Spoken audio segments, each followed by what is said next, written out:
Meekota jechoota advaansii kanneen beeytanii vocabularyidhaan kunniin guyyaa guyyaatti fayyadamtan.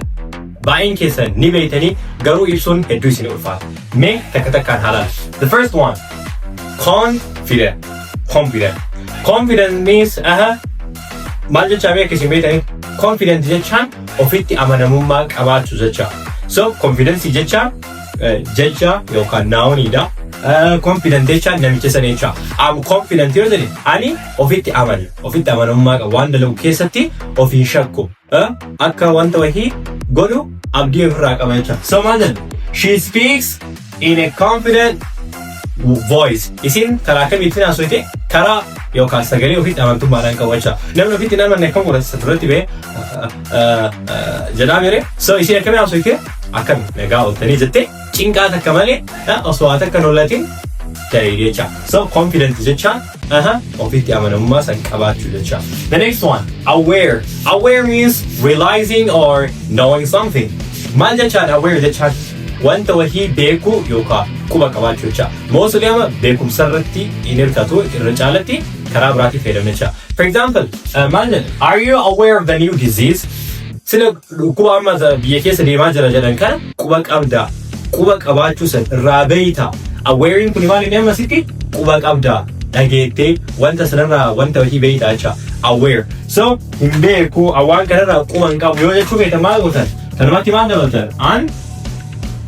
Aware. Unaware yoo ta'e maal ta'a? Quba qabaachuu dhabu wanti sanarraa hin beekuu dhabu jecha. Qooyi barsiisaan keenya sun bar makiinaa diimtuu bitatee jira siin jedha namichi. Oh, I'm unaware. Bar quba hin qabu waan irraa quba hin qabu. And the next one, encourage. Encourage means what? To motivate, to inspire somebody, to lift somebody, right? So kana jecha maalini nama wahii hamilee itti gochuu kakaasu akka inni waa wahii irratti jabaatu. Isumaayyuu hamilee ta'uufi jecha.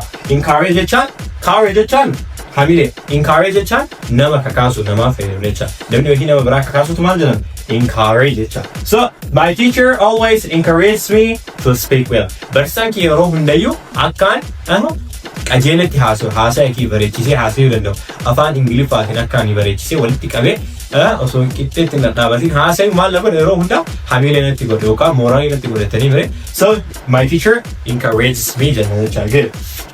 And the next one is improve. Improve means changing something into a better thing. For example, it could be something that belongs to you. It could be something else, right? For example, improve jechaan fooyyessu. Wanta wahii iddoo qara jirurraa fooyyessu itti dabaluu jecha. So improve yoo jenne maal inni asitti? You have to improve your English. Warri viidiyoo kee ilaalaa jirtan martu afaan Ingiliffaa keessan fooyyeffachuu qabda jecha. So fooyyeffachuu maal jedhama? Improve jennaan jecha. Are we good? Karaa hedduu fayyadamna. You have to improve your skill. You have to improve your what? Your stamina, right? Wanta wahii like dabaluu qabda yookaan fooyyessuu qabda jecha. Waa hedduu rafeedha. And the next one is every student has to improve their English. Barattoonni hundinuu afaan Ingiliffaa jira fooyyeffachuu qaban. Maaliif? Carraa guddaatu jira afaan Ingiliffaa yoo beekamu karaa hedduudhaan wanta garagaraa fayyadamuu dandeettu. So you must what?